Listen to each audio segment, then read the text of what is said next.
Shalom at maligayang pagbabalik sa Israel kasama si Aline. Ngayon, narito tayo sa mga archaeological na paghuhukay sa Lakwis, isa sa pinakamahalagang lungsod sa Biblia. At kikilalanin natin ang mga paganong templo ng lungsod na ito. Isang altar para sa pagsamba sa araw, ang paganong templo ni Baal, at maging isang templo na binanggit mismo sa Biblia. Para samahan tayo sa archaeological na pakikipagsapalaran, narito ang arkeologong si Rodrigo Silva. Shalom. Shalom, Aline, shalom. Sa lahat ng sumusubaybay sa Israel, kasama si Aline, karangalan kang tanggapin dito sa arkeolohikal na lugar ng iyong bansa at aming pinagtatrabahuhan ngayon. Si Rodrigo Silva kasama si Garfinkel ang namumuno sa paghuhukay sa lugar na ito at magpapakita ng eksklusibo ng kanilang mga natuklasan ngayon. Exacto. Kaya kung handa na kayo, tara na. Simulan na natin.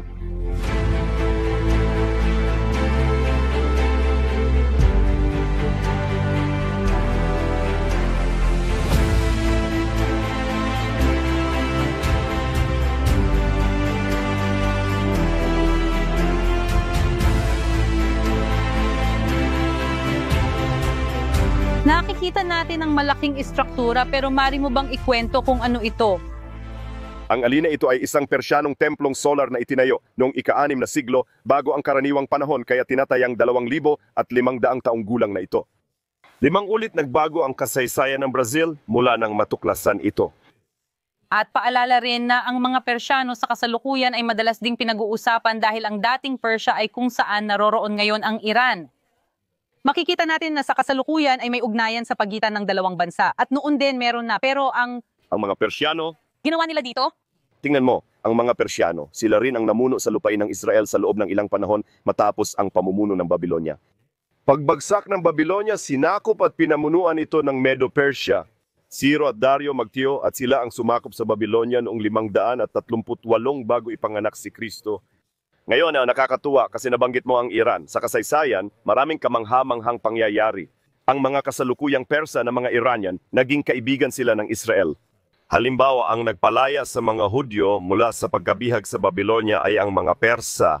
Si Artaxerxes, hari ng Persa noong panahon ni Nehemias, ay mababasa sa mga aklat ni Esdras at Nehemias sa Biblia. Noong panahon ni Artaxerxes, naglabas ang Persa ng kautusan na ang mga Hudyo ay dapat bumalik sa kanilang lupain para tumulong sa muling pagtatayo ng Jerusalem at ng templong winasak ni Nabucodonosor. Isa rin itong silindrikong selyo. Sa totoo lang, ito ay isang selyo, isang silindrikong dokumento na gawa sa luwad mula kay Ciro. Sinasabi na ibinalik niya ang kapayapaan at ang kalayaan sa relihiyon at politika ng mga inapi ng Babilonyo kabilang ang mga Hudyo. Makikita mo na ang kasaysayan ay may tagumpay at kabiguan. Ang kapitbahay kong ngayon ay kaaway ko, dati ko siyang kaibigan para lang may ideya kayo. Panahon ito ng pamumuno ng mga Persyano sa Lachish. Ang Lachish o Lachish ay iisang lungsod lang, ha? Ang Lachish ay ang pangalang Hebreo na Lachish sa Portuges. Nagtayo sila ng templo para sa araw dito. Sa tingin ko, si Moto ay kayang ipakita pa ang pagsikat ng araw dyan. Tingnan ninyo, makikita ninyo mula sa bahay at bakit namin ito ipinapakita. Tingnan ninyo, ang ganda ng pagsikat ng araw. Nagsimula na ang trabaho namin, ilang oras na ang nakalipas mula alas 5 ng umaga, pero hinintay naming sumikat ang araw para maipakita sa inyo ang gandang tanawin.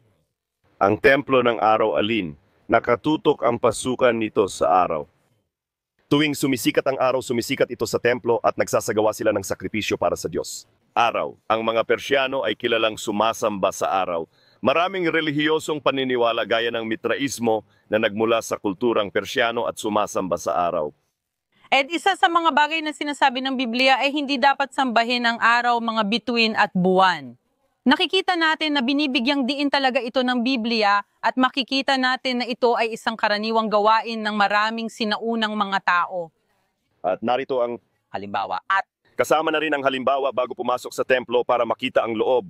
Ang tagubilin sa Biblia tungkol sa santuario, tabernakulo at mga sinagoga ay dapat silang itayo sa isang posisyon kung saan ang mga tao ay magdarasal na nakatalikod sa araw. Bakit inutusan ng Diyos na ganoon noon?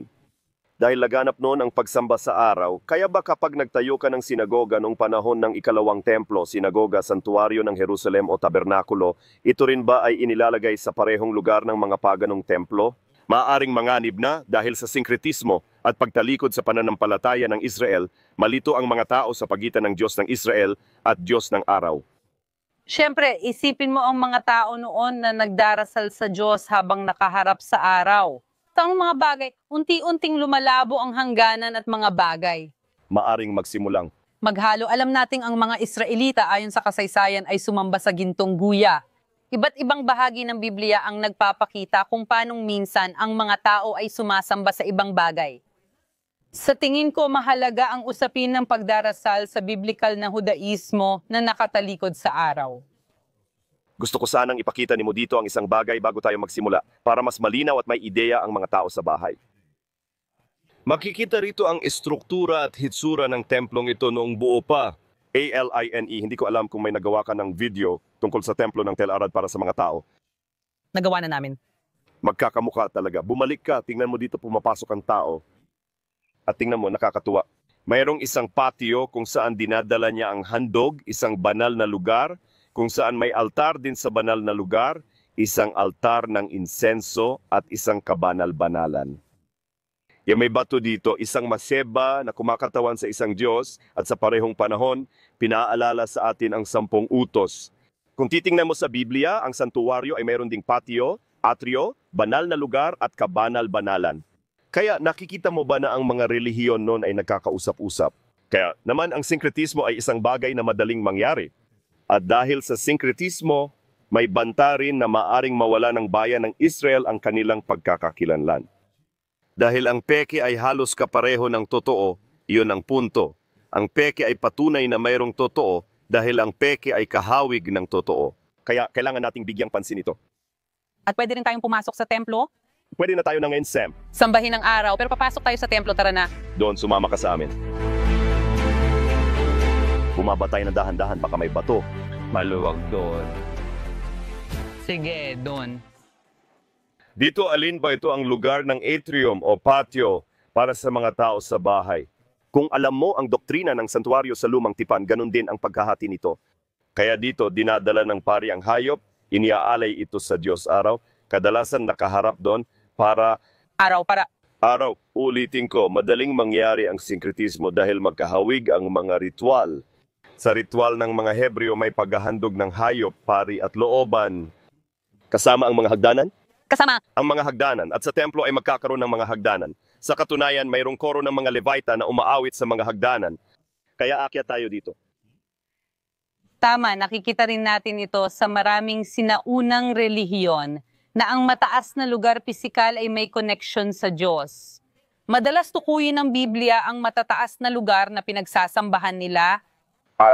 Nakikita natin dito na sadyang pinili nila ang isang mataas na lugar sa burol ng lakwis. Naglagay sila ng mga hagdanan sa pagitan ng mga lugar, kaya mas mataas at mas banal ang lugar na ito kaysa sa iba. May dagdag pang hagdanan dito. Kaya, ang pinakamataas na pisikal na punto ay siya ring pinakabanal. Eksakto. At dito kung gayon ay isang banal na lugar. Ginagamit ko ang mga salitang banal na patio at kabanal-banalan para mas maintindihan ng mga tao sa bahay. Parang may pagkakatulad sa Biblia pero di ko alam paano. Tinatawag ito ng mga Persyano, isang banal na lugar at dito mas banal pa.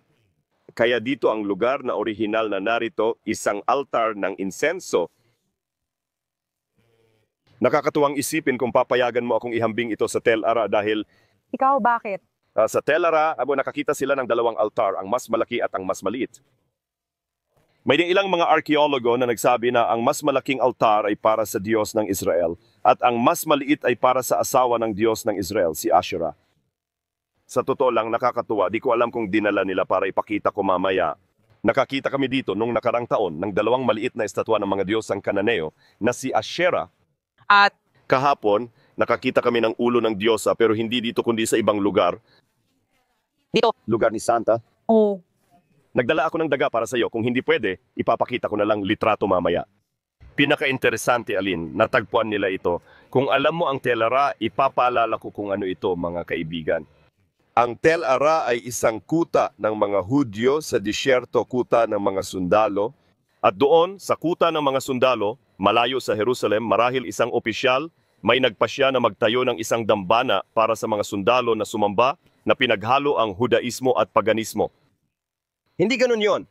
eksakto. At Nabanggit mo ba ang substansya sa altar? Oo, nabanggit ko na yon. Isa ito sa mga malalaking kontrobersya dito sa arkeolohiya nitong mga nakaraang taon. And sa mga komento rin ng video, isa itong larangan ng labanan, masasabi natin. Bakit? Sa altar na natagpuan sa Telara, nagsagawa ng pagsusuri sa mga residue na sinunog sa ibabaw ng altar ng insenso. At bahagi ng insenso ay gawa sa Cannabinoides boides na Ay, cannabis isang substansya, narkotiko. Eksakto kung sa ngayon, illegal pa rin itong ginagamit sa ilang bansa, samantalang legal naman sa iba. Pero ang tanong talaga ay bakit ginagamit ito noon? Kung ito ba ay nakaka-hallucinate, gaano karami ang gamit noon, sapat ba iyon? Malaking tanong ito, pero may tanong din ako sa'yo.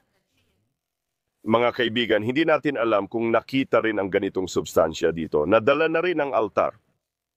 Tama, yun ang tanong ko. Anong ibig mong sabihin? Sa Tel Ara, natagpuan ang dalawang altar ng insenso at ang mga matsevot, dalawang bato na maaring kumakatawan sa dalawang Diyos. Tanong ko, ito ba ang altar ng insenso at bato na binanggit mo? Nasaan sila? Wala sila rito at wala akong alam diyan. Malamang nasa imbakan ng Beit Shemesh sila na isang napakalaking imbakan dito sa Israel pero sobrang laki talaga. Sa tingin ko, kasing laki ng Museo de Arte de São Paulo sa São Paulo. Di ko alam kung napuntahan mo na. Magandang bisitahin yon. May plano ako na gusto kong gawin ng isang special na video doon balang araw. Mga kaibigan, ganito ako nung pumunta ako doon. Namangha talaga ako. Si Ava Katz, na siya ang direktor ng Departamento ng mga Aktibidad sa Israel, ang nagdala sa akin doon minsan.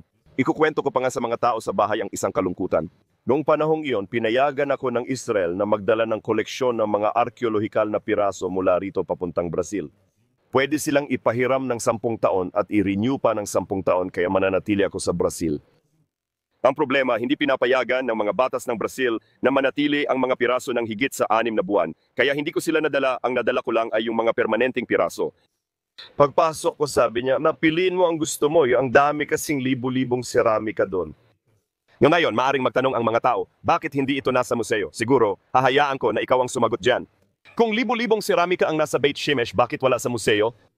Dahil nga meron tayong libu-libong seramika, mahirap ipaliwanag sa mga tao kung gaano karami ang arkeolohiya dito sa Israel. Taon-taon may mga paghuhukay at taon-taon may natutuklasan, libu-libo at libu-libong mga bagay. Mas higit pa kaysa kayang pamahalaan ng Israel minsan. At dahil dito, isa ito sa mga dahilan kung bakit bihira ng maghukay sa Israel. Pwede tayong maglakad sa laki at sabihing tingnan ninyo ang dami dito ng lupa na hindi pa nahuhukay. Bakit hindi tayo naghuhukay? At maraming dahilan, isa na rito ay mahal maghukay kaya kailangan ng maraming voluntaryong tutulong. Kasama lahat ng natatagpuan, may obligasyon kang alagaan ito. Nung nasa ilalim pa ito ng lupa, ang lupa mismo ang nag-ingat dito ng mahigit 2,000 taon. Hindi. Sa oras na buksan natin ito at ilantad, kailangan nating magsagawa ng aktibong gawain ng konserbasyon. Ipinaliwanag na hindi madaling maghukay pero may mga paghuhukay na ginagawa rito. Marami ring arkeolohikal na pook na kontrolado ng departamento ng mga sinaunang bagay. Maraming tao ang akala ay parang Indiana Jones ang situation, kaya maganda at nililinaw ng tanong mo ang alamat na iyon. Parang maglalagay lang ako ng piko at palasabag, sasakay ng eroplano at diretso na sa Tel Aviv. Nakakita ako ng paso o ganito pero hindi basta iuuwi. Kontrolado ang sitwasyon. Halimbawa, nakikipag-ugnayan kami sa Departamento ng mga Antigwidad para gawin pagsusuri ng edad ng keramika na natagpuan dito. Isa itong pakikipagtulungan na meron kami sa Universidad ng Hebraiko dahil kailangan kong gumawa ng mga akademikong output. Ang kaso lang, may mga legal na proseso kaming kailangang ayusin para madala ito sa Brazil. Para magkaroon kayo ng ideya, may 2 gawain kami. Isa rito ang pagpapalaganap ng agham sa channel ko. Ginagawa mo rin ito saan sa channel mo. Pinapaliwanag namin ito sa simple para maintindihan ng lahat. Pagpapalaganap ng agham, kasabay nito, may trabaho pa ako kay Rodrigo, isang arkeologo, na magsulat at maglathala ng siyentipikong artikulo sa peer-reviewed na journal. Seryosong trabaho ito, kahit akala ng iba ay basta pakikipagsapalaran lang. Lahat ng ito ay mahigpit na kontrolado ng gobyerno at ng mga akademikong institusyon. Kailangan itong gawin para malaman natin ng eksakto kung ano at saan natagpuan ang mga bagay para maitugma ang mga piraso. Dahil, sa totoo lang, ano ba talaga ang arkeolohiya? Ang arkeolohiya ay kasaysayan ng Israel at kasaysayan din ng buong mundo. And ito ay parang puzzle na may milyong-milyong piraso na hindi naman natin palaging alam kung anong larawan ang mabubuo, Kasama, milyon-milyon ang kulang. Minsan, ang natagpuan dito ay mula sa paghuhukay 30 taon na ang nakalipas, tapos ipagpapatuloy ang paghuhukay bukas, at minsan may mahahanap ulit na bahagi ng parehong estatwa. Ibig sabihin, ngayon nahanap ninyo ang ulo ng isang diyosa, sino ang nakakaalam baka sa mga susunod na linggo, buwan o taon ay matagpuan naman ang katawan. At baka sa katawan ay may nakasulat at sa ganitong paraan nabubuo ang palaisipan. Kaya naman kailangang maayos ang pagkakatalogo ng lahat ng bagay.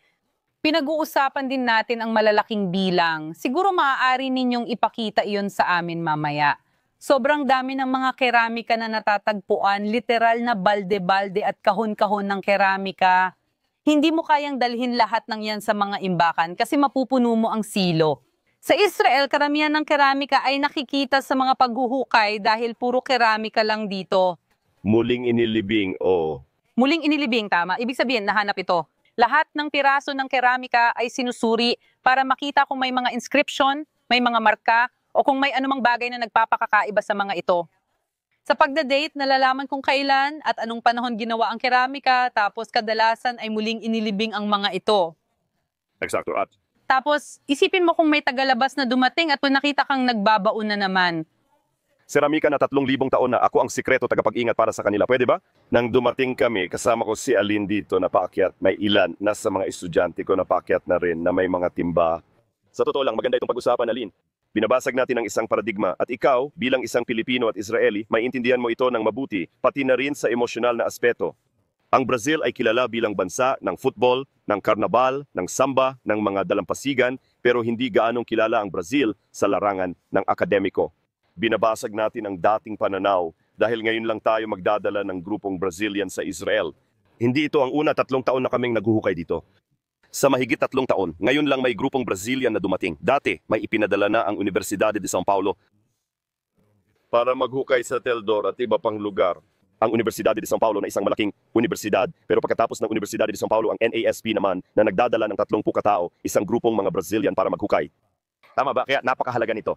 Ipinapakita natin ang ambag at seryosong tinitingnan ng mga tao sa Antigüedades Israel ang Brazil. Ang ganda nito, ayos ba? Para maikwento ko sa inyo dyan. Lang, Hayaan mong sabihin ko, ang alam natin ay ang pagmamahal ng mga Pilipino. Maraming Pilipino ang labis ang pagmamahal sa Israel sa kanilang lupain at kasaysayan, lalo na ang kasaysayang biblikal. And ngayon, ito ay nakikita rin sa mga konkretong action. Sa ganitong paraan, mismong mga Pilipino ang naguhukay at muling natutuklas ng kasaysayan, pati kasaysayang biblikal.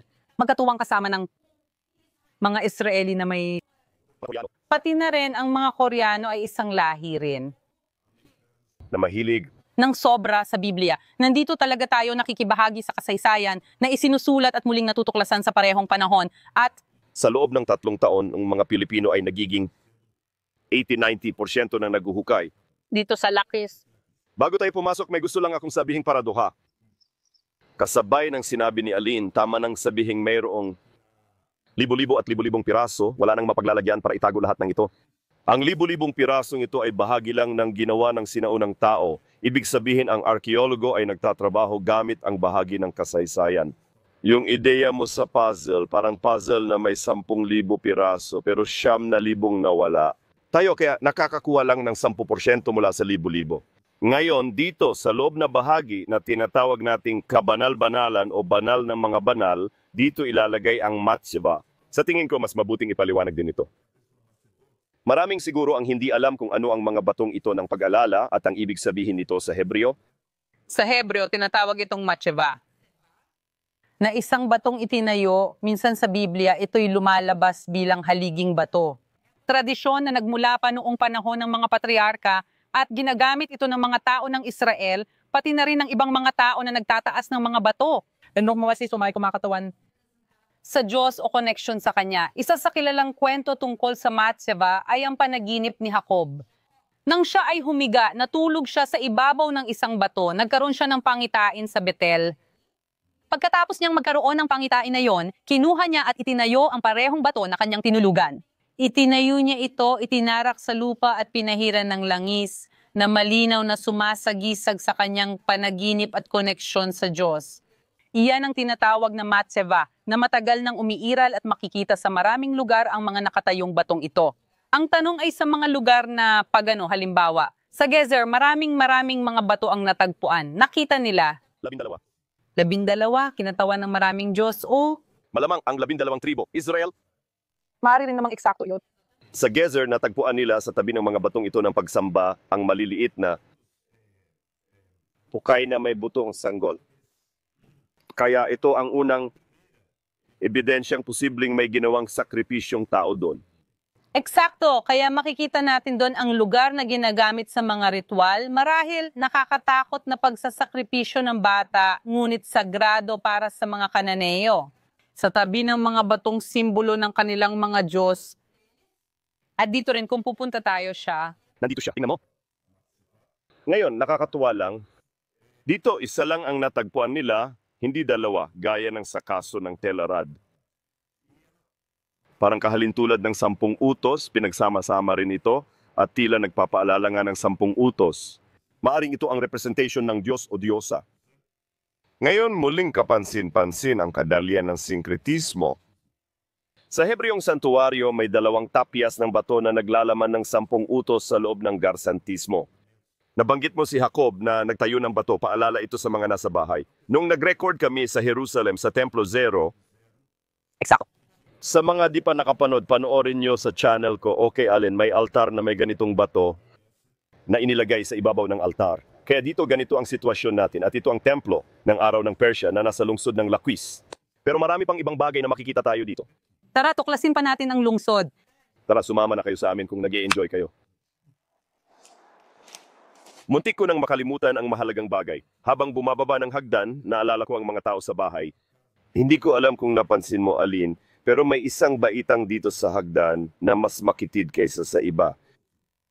May naalala ka ba dahil dito? Malinaw na naaalala ko ang mga hagdanan na papunta sa templo ng Jerusalem. Ang orihinal na hagdanan na itinayo ni Haring Herodes ang Dakila ay natagpuan at ganito ang itsura. 2 maliit na baitang, 1 malaking baitang, 2 maliit na baitang, 1 malaking baitang. At ang pinaniniwalaan naming dahilan kung bakit magkakaiba ang mga hagdan na ito ay para walang makakaakyat ng mabilis sa mga hagdanan.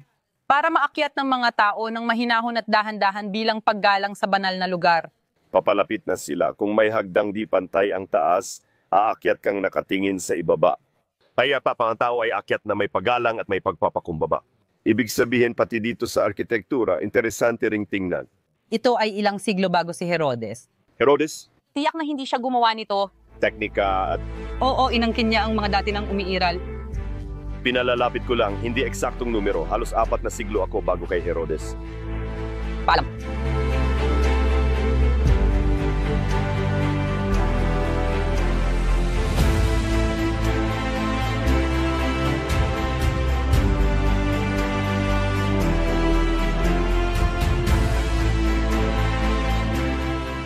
Rodrigo, sabi mong dadalhin mo kami sa templo ni Baal pero kilala ko ang lugar na to. Lahat ng nakikita natin dito sa likod. Bahagi ng palasyo ang pader na ito. Kolosal ng mga hari ng Juda. Ibig sabihin si Roboam ang namuno rito at marami pang sumunod na hari ng Huda ang namuno rin dito. At ang tanong ko ay bakit ang palasyo ng mga hari ng Juda na dapat sumamba sa iisang Diyos ay may connection dito kay Baal, isang Diyos-Diyosan? Ano ang ugnayan ng 2 lugar? ALINE, tama ka, may saysay ang tanong mo. Makikita pa nga natin ang isang napakalungkot na sandali kung saan nagkaroon ng apostasya, isang paglabag sa tipan ng mga Hudyo na nakatira rito dahil sumamba sila sa Diyos-Diyosan habang narito sila. Sa totoo lang, kung babasahin mo ng mabuti ang Biblia, makikita mong marami sa mga digmaan at mga pag-atake na pinayagan ng Diyos na mangyari ay dahil sa paglabag sa tipan. Noong iniwan ng mga tao ang tunay na Diyos para sumamba sa Diyos-Diyosan o mas masahol pa rito nang gumawa sila ng halo sa pagitan ng pagsamba sa tunay na Diyos at sa pagsamba sa Diyos-Diyosan. May 2 uri ng pagtalikod sa pananampalataya. Isa ay pagtalikod sa tunay na Diyos para sumunod sa huwad at isa pa ay ang paniwalang pwedeng sambahin ang dalawa. Mga Panginoon. Mas lalo pa itong nagiging komplikado kapag nagsisimula ng ipasok ang paganismo sa loob ng pananampalataya.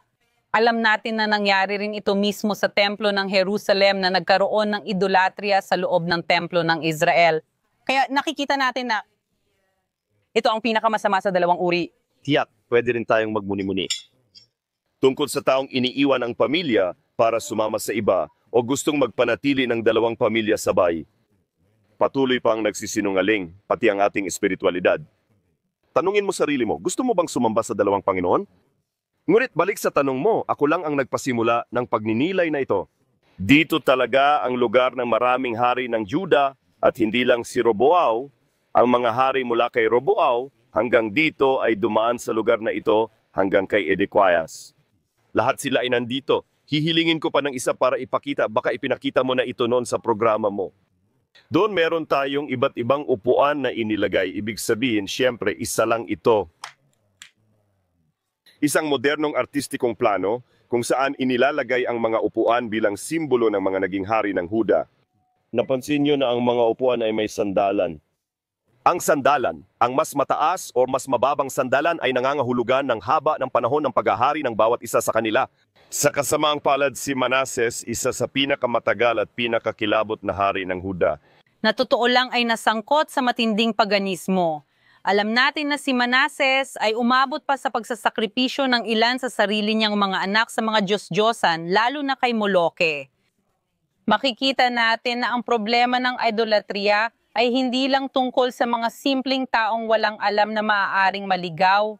Ibig sabihin kahit ang mga hari na may access sa lahat at sa sinaunang kaalaman ay nakikita rin natin, minsan sila ay nalilihis ng landas.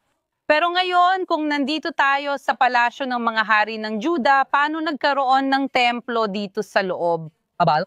Sa kasong ito, nakita na natin ang templong solar at sinamahan na tayo ng mga tao mula pa noong panahon ng mga Persyano. Hindi ito kinakailangang isang sinkretismo kahit na parang ganun ang tanong. O kaya sa ilalim ng akademya, makikita natin ngayon ang ikalawang templo ni Baal na sa totoo lang hindi isang sinkretismo. Bakit? Itong buong pader na nandito ay magiging isang plataforma. Sa ibabaw nito, itatayo ang kuta o palasyo ng hari kapag pumupunta siya rito. Pero ang palasyong ito ay itinayo pagkatapos na wasakin ang isang lumang templo ni Baal.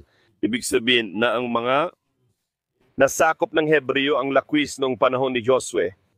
Dito ay mayroong isang paganong templo, kaya dito may mga Kananeo na naninirahan sa lugar na ito. At umiiral ang paganong templong iyon.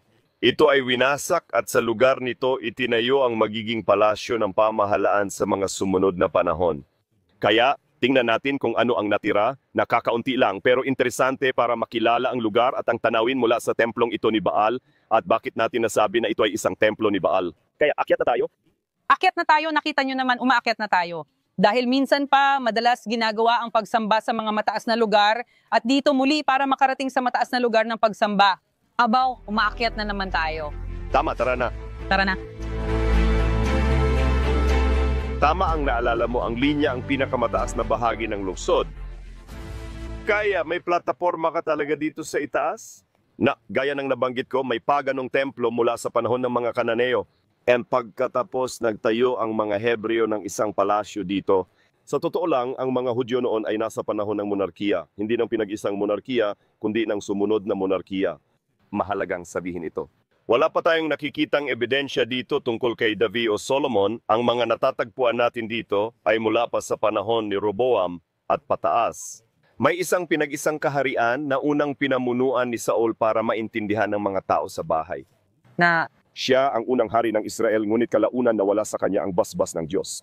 At ang hari na itinuturing sa kasaysayan ay si David. Kung titingnan sa kronolohiya, nauna si Saul, pero sa espiritual, propetiko at sa maraming teolohikal na aspeto, si David ang itinuturing na unang at dakilang hari ng Israel. At ang huli ay si Solomon na dahil nga Siya. anak ni David siya at huli dahil sa pagsamba niya sa Diyos-Diyosan ayon sa Biblia. Nagpakasal siya sa maraming banyagang babae at pinayagan niya silang magdala ng pagsamba sa ibang mga Diyos. Papunta sa loob ng lupain ng Israel, papunta sa loob ng Jerusalem. At higit pa roon, siya rin ay tumalikod at sumamba sa mga Diyos nila. Ibig sabihin si Solomon na siya ring hari na nagtayo ng templo sa Jerusalem, ang templo para sa Diyos. Nagsagawa siya ng idolatria sa mga huling taon ng kanyang buhay. At dahil dito siya ay pinarusahan at ang parusa ay ang kanyang kaharian ay mahahati. Ibig sabihin nito ang mga inapo ni na David at Solomon ay maghahari lamang sa rehiyon ng Juda. sa 2 tribo, sa tribo ng Juda at sa tribo ng Benjamin. At ang 10 tribo ng Israel, ang hilagang Israel, ay pamumunuan at paghaharian ng ibang mga hari. Nagsisimula ito kay Jeroboam at pagkatapos ay sumunod pa ang mahigit 14 na hari. At mayroon kang kaharian sa hilaga na tinawag na Israel at ang kaharian sa timog na tinawag na Juda. Ang kabisera ng timog ay Jerusalem, habang kadalasan namang Samaria ang kabisera ng hilaga kahit nagbago-bago ito. Bakit ito mahalaga? Sa pagtalakay ng kasaysayan ng Israel, mahalagang ilahad din ang buong kasaysayan o ang ng kaharian sa hilaga. Noong 722 nang dumating ang mga Asiryo para salakayin ang buong rehiyong ito, winasak nila ang mga tribo sa hilaga. Kasama na rito, sinalakay din ng mga Asiryo ang lungsod ng Laquis. Noong panahon ni Sennacherib, winasak nila ang lungsod ng Laquis. Noong 722, winasak ng mga hari ng Assyria ang mga tribo sa hilaga. Diyan nagtapos ang tinatawag nilang katapusan ng mga tribo sa hilaga na hindi ko muna tatalakayin ngayon. Ano ang kapalaran ng mga tribong ito? Pero ang natira, sa madaling salita, ay ang timog. At dahil ang timog ay pinamunuan ng tribo ng Juda nang dumating si Nabucodonosor, dumaan din siya rito at inatake ang mga Hudyo noong panahon ng propetang si Jeremias, panahon ng propetang si Ezekiel, at panahon ng propetang si Daniel. Nang umatake siya, ang natira na lang talaga ay ang timog Juda. Kaya mula noon, lahat ng mga Hebreo ay tinawag ng mga Hudyo. Kaya nga ngayon si Silvio Santos ay tinatawag na Hudyo. si Aline ay Hudyo, si Albert Einstein, Hudyo. Ngayon, hindi na natin ginagawa ang dating paghahati at kalaswaan, Aline. Hindi ko sasabihin ikaw ay Hudyo. Hindi, ako ay mula sa tribo ng Manases, ako ay mula sa tribo ng Benjamin, ako ay mula sa tribo ng... Tama na! Ako? Alam kong hindi mula sa Juda ang pamilya ko, kundi mula sa tribo ng Levi ang pamilya ng nanay ko. Ang tribo ng Levi ay hindi lang nasa isang kaharian, kundi nakakalat din. Ang ilang Levi ay nakatira sa kaharian ng Israel, ang iba naman sa kaharian ng Juda. Hindi ko rin alam masyadong detalye tungkol sa kasaysayan, pareho lang tayo. Sabi mong, Hindi ko alam kung ang pamilya ko ay sa hilagang o timog kaharian, pero sigurado akong kalahati ng pamilya ko ay mula sa tribo ng Levi, hindi ng Juda. Pero sa huli na natili ang pangalan. Katulad din ngayon, tinatawag natin ang Estado ng Israel kapag tinutukoy natin ang buong teritoryo. eksakto, kaya ang Ang Estado ng Israel ay sumasaklaw sa dating kaharian ng Israel at dating kaharian ng Huda. Nakakatuwang makita ang pagbabago ng pangalan sa paglipas, ng mga siglo. Kung lumapit ka sa isang tao, mga 3,000 taon na ang nakalipas o 2,000 siyam na raang taon na ang nakalipas at sinabi mong nakatira ka sa Israel, sasabihin niya, hindi ako nakatira sa Israel, nakatira ako dito sa Huda. nakatira ako sa Huda at Kung tatanungin mo ang isang tao na nakatira sa mga bahay dito sa likod, tatanungin mo, nakatira ka ba sa Huda? Sasabihin niya, hindi. Nakatira ako sa bundok ng Judea sa loob ng Estado ng Israel. Kaya makikita nating iba-iba ang kahulugan ng mga pangalan. ano kung tatanungin mo kung ikaw ay Hudyo, hindi ako ay Efraimita. Eksakto. Kung ikaw ay Hudyo, hindi ako ay Benjaminita. Ang natira higit kumulang ay isang bahagi ng tribo ni Benjamin, ilan mula sa tribo ni Manases at ang tribo ni Huda, at ilang Levita dahil sila ay halo-halo. Pero sa madaling salita, dahil karamihan ay mula sa Huda mula noon, lahat ay tinawag ng Hudyo kahit hindi na pinagkaiba-iba para maintindihan sa 10 segundo isang pagkakaiba.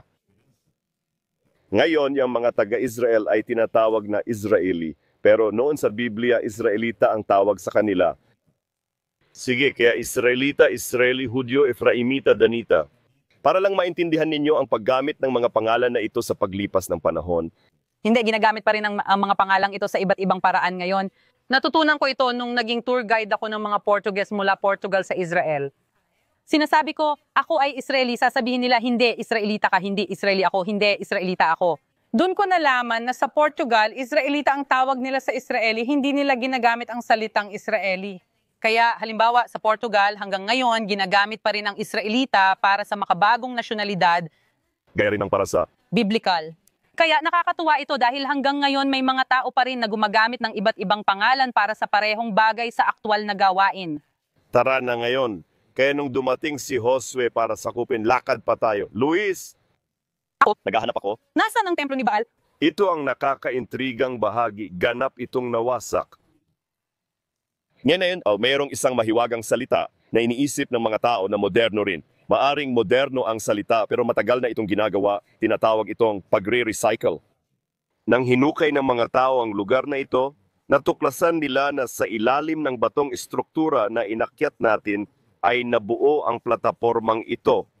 Meron dito sa gitna ang estruktura ng isang paganong dambana.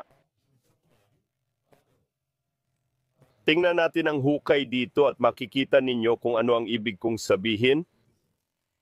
Mahalaga itong maintindihan ng mga tao. Parang cake na may patong-patong na layer ang pinag-uusapan natin. Umiiral noon ang lungsod ng mga Kananeo, ngunit nasira at sinunog nung panahon ni Josue. Sa ibabaw nito, nagtayo ulit ng lungsod na muling nawasak. Kaya napakaraming patong-patong na mga layer. Kaya ang layer ngayon ay mula sa panahon ng kaharian ng Juda o hindi na ito galing sa nagkakaisang kaharian kundi sa Juda na.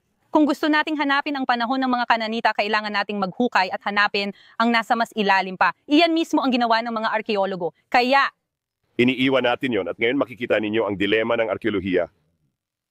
Maganda ang paliwanag mo, parang birthday cake na may layers ng tsokolate, niyog at iba pa. Ang nasa ilalim ay mas luma, ang nasa ibabaw ay mas bago. Pero para mahanap ko ang pinakaluma, kailangan kong sirain ang pinakaluma. Tama ba yon? Para mahanap ang lakwis nung panahon ng mga Kananeo, kailangan kong sirain ang lakwis ng mga hari ng Israel o Juda. Iniwan natin ang bahagi bilang panturo. Isa pa, kung lalapit kayo, ipapakita ko kung ano ang madali at maiintindihan ninyo. Dito sa harap, nakikita ninyo yung pader ng plataforma na ipinakita namin ni Alin mula sa labas. Tama? At doon iyon papunta. Dito may isa pang bahagi ng plataforma ng mga bato, pero nung inalis nila ang mga bato dito, napansin nila ang sahig. Nakikita ninyo na ganito ang pagkakaayos ng mga bato at saka binago na rin ang mga ito. At nandito ang sahig. Ang sahig na ito ay bahagi ng isang lumang altar ng mga pagano na narito noon, kaya isa itong plataporma mula pa noong panahon ng mga Kananita at may altar dito noon. Mapapansin ninyong magkaiba ang laki ng mga bato, may maliliit at malalaki.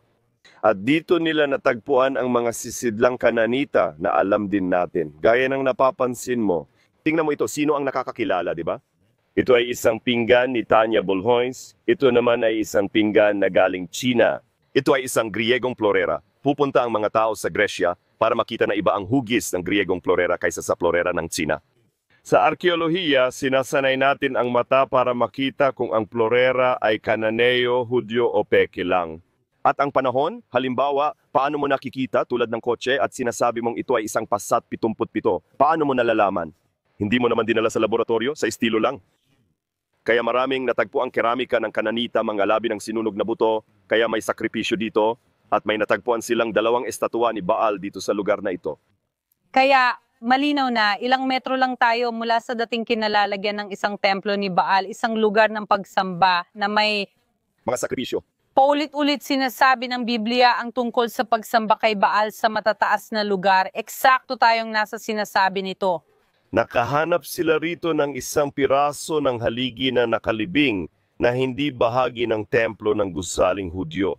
Tiyak na mas nauna pa ito kaysa sa templong ito ni Baal na siguradong maganda. Tingnan mo, ito na lang natira, tara. Nandito mismo ito. Wow. Ang laki nito. Haligi.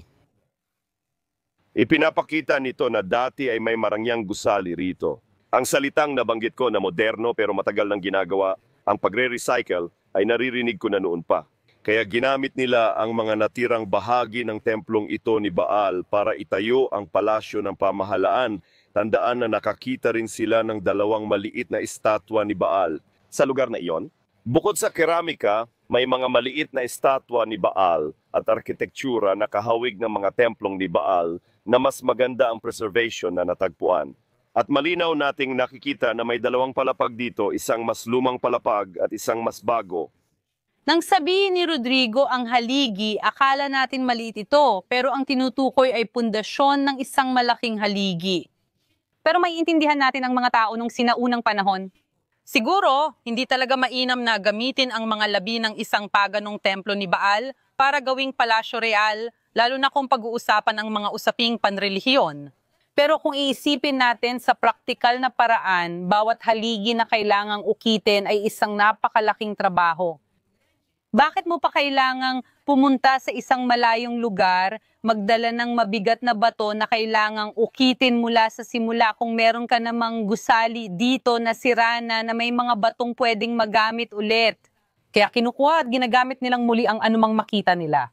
At minsan, baka hindi na nila pinapansin na ito ay isang paganong templo na hindi dapat gamitin pero ginagamit pa rin nila dahil mas praktikal. Eksakto ngayon, nakita na natin ang isang solar na templo mula sa panahong iyon at nakita na rin natin ang paganong templo ni Baal. Pareho silang pagano yung kay Baal na talagang narito na winasak at ginawa ulit. Tulad ng kasaysayan ng Israel, may mga panahong tapat at hindi tapat sa Diyos. Ngayon, tatapusin natin sa ikatlong halimbawa na siyang pinakamalungkot sa lahat. Ito ay ang sinkretismo na nangyari sa pagitan ng paganismo at ng relihiyong Hudyo. At dadaling kita doon sa may pintuan para ipakita ang isang altar. Malamang kay Baal at mayroon tayong koneksyong biblical na may kaugnayan sa lugar na ito. At doon, nung panahon ng monarkiya ng Juda dito, may ilan pa ring nagpupumilit sumamba sa Diyos ng Israel kasabay ng pagsamba sa Diyos-Diyosan, malamang kay Baal. Captain. Makikita natin. Halimbawang ito sa labas, tara na. Doon mga kaibigan. Tara.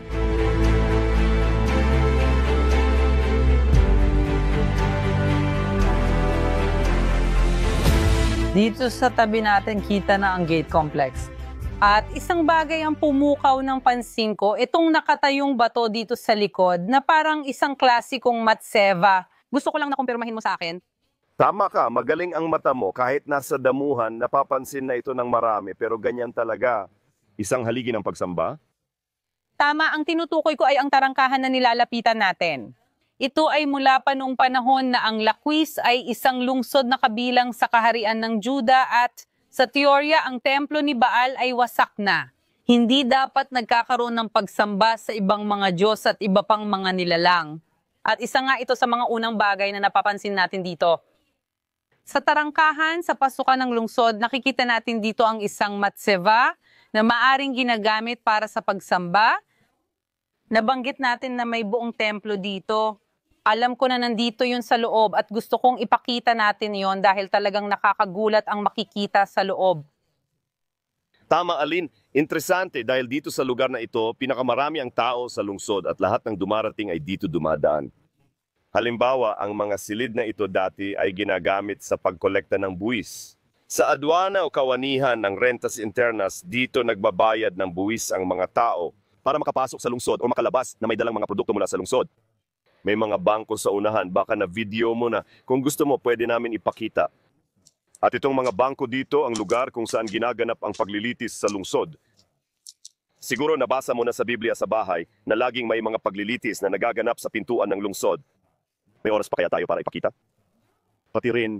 Isang mahalagang bagay na dapat nating isipin ay na sa panahon ngayon kapag gusto nating pumasok o lumabas ng isang lungsod, maraming kalsada ang nagdadala at nagbabalik. Kahit para sa Brazil, kung gusto nating pumasok sa bansa, pwede tayong dumaan sa dagat, sa lupa, maraming paliparan, maraming pasukan at labasan ngayon. Noong unang panahon, hindi karaniwan na ang mga lungsod ay may isang tarangkahan, minsan dalawa kasama na ang Shara, isang napakahalagang lungsod sa Biblia dito sa Yuda. Ang ibig sabihin ng pangalan niya ay, wow, tingnan ninyo, ang lungsod na iyon ay may dalawang tarangkahan. Isa itong hindi pangkaraniwang bagay.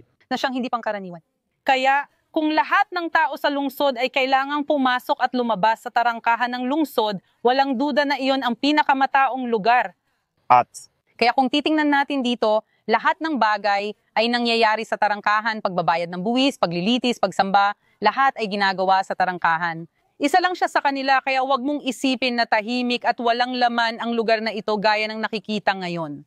Oo, maraming labas-masok dito, kargamento, tao, hayop at iba pang bagay ay dumadaan. usapin din ito ng seguridad dahil kuta ito. Siyempre, ang mga lungsod gaya ng Jerusalem ay may maraming tarangkahan bilang kabisera.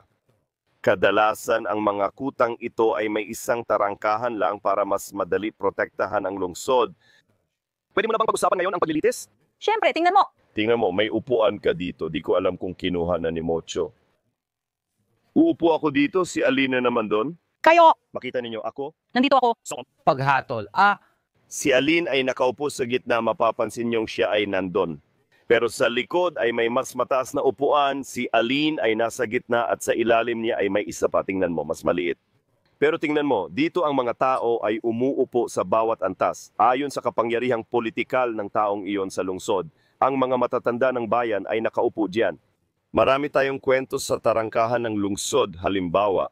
Noong kinausap ni Boaz tungkol sa kasal si Ruti, tinawag niya ang mga matatanda at umupo sa tarangkahan ng lungsod.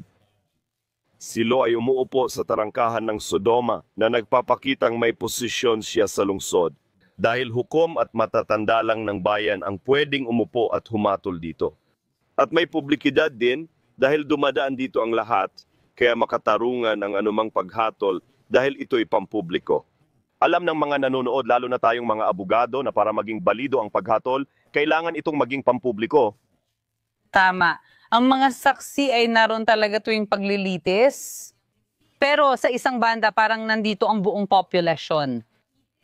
Saksi rin sila sa mga pangyayari at tumutulong magpanatili ng kaayusan. Hindi basta magagawa ng hukom ang gusto niya dahil nakikita at naririnig ng lahat ang nangyayari. Mahirap talagang magsinungaling o magbigay ng maling testimonya sa harap ng napakaraming tao. Tara na, Alka. Tara na, tara. Tayo. Nandito na tayo ngayon sa Paganong Santuario na dating bahagi ng pasukan ng lungsod. Kaya, ang lugar na ito ay halos katumbas ng banal na bahagi. Pero ang kabanal-banalan ay itong bahagi dito sa likod ng pader na ito. Inaanyayahan ko kayong sumama sa akin ngayon.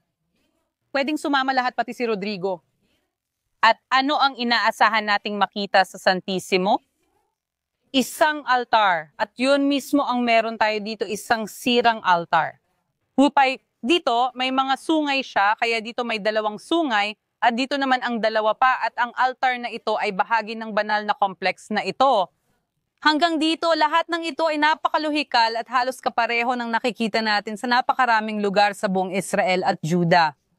Pero may isang kakaibang bagay dito at nandito mismo sa likod ni Rodrigo. Ito mga kaibigan, sa tingin ko lahat kayo ay kayang makilala kung ano ito. Replika lang ito, kaya upo ako dito mga kaibigan. Ito ay isang replika ng inidoro na natagpuan dito sa lugar na ito. Dito makikita ang isang inidoro. Ang totoo, ang mga inidoro ang pinakamarumi at pinakaduming bagay noong sinaunang panahon. At ang altar ng pagsamba sa Diyos o sa kasong ito sa Diyos ay mas mataas para sa mga pagano ayon sa kani-kanilang relihiyon. Kaya paano nangyari na sa kabanal-banalan? Paano nangyari na sa kabanal-banalan? Dito ay magkasama sa isang banda ang isang inidoro at isang altar. Wala talagang saysay ito. Wala pa ring saysay ito kasi sa labas makikita natin na may imburnal na ang lungsod pero wala namang tubo ng imburnal dito. Kaya hindi talaga ito banyo na para gamitin, kundi para magsilbing simbolo ng pag-aalis ng kabanalan. Nakakatuwa na nagkaroon ng reformang panrelihiyon na isinagawa ng 3 hari ng mga Hebreo, 2 mula sa Juda at 1 mula sa Hilaga. Ang mga hari ng Juda na nagsagawa ng reformang panrelihiyon ay sina Josias at Ezekias. Ano nga ba ang isang reformang panrelihiyon? Inutusan silang sirain ang mga rebulto at altar ng mga pagano, nagsagawa ng reforma at ibinalik ang mga tao sa tunay na Diyos. Gaya ng sinabi ko sa Juda, sina Josias at Ezekias ang gumawa nito, at sa Hilaga si Haring Jehu naman. At interesante na ang ginawa ni Haring Jehu sa Hilaga ay parang iyon din ang ginawa nila dito. May talata sa Biblia na sa tingin ko ay eksaktong naglalarawan ng nakikita natin dito. May ugnayan ang palikuran o latrina at altar sa pintuan ng lungsod. Kaya pakinggan natin ang sabi sa aklat ng mga hari. Kaya winasak nila ang banal na haligi ni Baal at giniba ang kanyang templo. At hanggang ngayon, ginagamit pa rin ang lugar bilang palikuran. Itong mga hari na tagapagreforma, ang gusto talaga nilang gawin ay ibalik ang mga tao sa pagsamba sa nag-iisang Diyos. Sa kasaysayan ng Biblia, may mga puwersang humihilas sa magkaibang panig, Akabe, Menases. Patungo sa pagsamba sa Diyos-Diyosan, sinusubukan ni Jehu ibalik ang mga tao. And ito ay isang bagay na paulit-ulit, pabalik-balik. Kaya pa mong ito ay isang templo ng pagsamba sa Diyos-Diyosan, maaari itong alisin sa paggamit. Sino ang makakatiyak na pagkalipas ng taon, 5 o 50, hindi pa rin ito magiging lugar ng pribadong pagsamba sa Diyos-Diyosan? Yun mismo ang ideya. Na kung merong anumang marumi, hindi na ito maaring maging isang santuwaryo para kanino man. Ang paglalagay ng inidoro ay paraan para matiyak na hindi na muling maging lugar ng pagsamba sa Diyos-Diyosan ang lugar na ito kahit pagkatapos ng pagkamatay ng hari. Maaring talagang mula pa nung panahon ni Haring Jehu. Maaring ipinatupad din dito sa timog ang mga reforma mula Hilaga. Ano ang sinasabi ng Biblia tungkol dito? Tunay na natagpuan sa mga paghuhukay ng arkeolohiya ang mga bagay na nadiskubre ninyo nitong mga nakaraang araw, linggo, at maging sa mas lumang paghuhukay. Nakakamangha talagang makita ang bagay na eksaktong inilalarawan ng Biblia. Inalis sa paggamit ang isang altar at paganong santuaryo, nilagyan ng palikuran para hindi na magamit muli. Kawili-wiling isipin na ito ay paraan ng pagtanggal ng kabanalan sa isang Diyos. Noong si Elias ay nakipaglaban sa mga propeta ni Baal sa bundok Carmelo, sinabi niya sa kanyang talumpati, "Sigaw pa kayo ng mas malakas na tinutukoy ang mga pari ni Baal. Baka ang Diyos ninyo ayon sa ilang salin sa Portuges ay baka natutulog o naglalakbay." Sa Hebreo ganito ang sabi, "Baka nasa banyo siya, tumutugon sa tawag ng kalikasan, ibig sabihin baka nasa kubeta siya." Tingnan ninyo, ang nakikita natin dito pisikal ay ang pagsasakatuparan ng isang bagay na binanggit ni Elias sa kanyang talumpati laban mismo sa Diyos ni Baal. Walang nahanap na inskripsyon o estatwa ni Baal dito di tulad sa itaas.